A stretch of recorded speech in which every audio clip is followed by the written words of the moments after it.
കോഴിക്കോട് താമരശ്ശേരി ചുരത്തിൽ വൻ ഗതാഗത കുരുക്ക്. വൈത്തിരി മുതൽ അടിവാരം വരെ വാഹനങ്ങൾ കുടുങ്ങിക്കിടക്കുകയാണ്. ചുരം 8-ാം വളവിൽ വൈകിട്ട് 7 വാഹനങ്ങൾ ഒരുമിച്ച് അപകടത്തിൽപ്പെട്ടതിന് പിന്നാലെയാണ് ഗതാഗത കുരുക്ക് രൂക്ഷമായത്.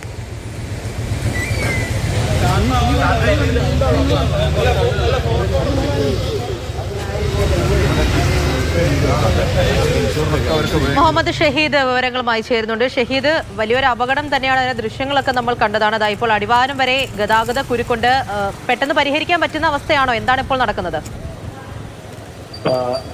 രൂക്ഷമായ ഗതാഗത കുരുക്കാണ് ഇപ്പോൾ അവിടെ താമരശ്ശേരി ചുരത്തിൽ അനുഭവപ്പെടുന്നത്. വൈത്തിരി മുതൽ താമരശ്ശേരി അടിവാരം വരെ ഈ വാഹനങ്ങൾ ഇങ്ങനെ കുരുങ്ങി കിടക്കുകയാണ്. സൂചിപ്പിച്ചതുപോലെ 7 മണിയോടുകൂടി വൈകിട്ടോടുകൂടിയാണ് ചുരം 8-ാം വളവിൽ ഈ അപകടം ഉണ്ടായത്. 7 വാഹനങ്ങൾ തുടർച്ചയായി നിരനിരയായി അപകടത്തിൽപ്പെടുകയായിരുന്നു. ലോറി ഒരു കാറിന്റെ മുകളിലേക്ക് മറഞ്ഞും അപകടമുണ്ട്. യാത്രക്കാർക്ക് നിസ്സാരമായ പരിക്ക് ഏറ്റ് അത്ഭുതകരമായി രക്ഷപ്പെടുകയായിരുന്നു.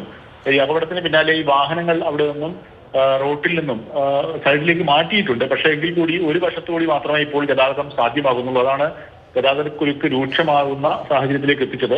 മണിക്കൂറുകളോളം ഇങ്ങനെ ഗതാഗതക്കുരുക്ക് നീളുമെന്നാണ് മനസ്സിലാക്കാൻ സാധിക്കുന്നത്. ചില ആംബുലൻസ് ഒക്കെ ചിലയിടങ്ങളിൽ കുരുങ്ങുന്ന സാഹചര്യം ഉണ്ടായിരുന്നു. പിന്നീട് ചുരം സംരക്ഷണ സമിതി പ്രവർത്തകരും പോലീസും ഒക്കെ ഇടപെട്ട് ആംബുലൻസിന് വഴിയൊരുക്കുകയായിരുന്നു. ഏതായാലും പോലീസും സംരക്ഷണ സമിതി പ്രവർത്തകരും ഒക്കെ ഇപ്പോൾ അവിടെ ഉണ്ട്.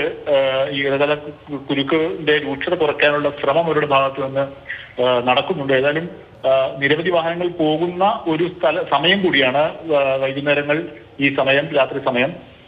ഈ സമയത്ത് തന്നെയാണ് ഈ രൂക്ഷമായ ഗതാഗത കുരുക്ക്, വാഹനങ്ങൾ കുടുങ്ങി കിടക്കുന്ന സാഹചര്യം ഉള്ളത്.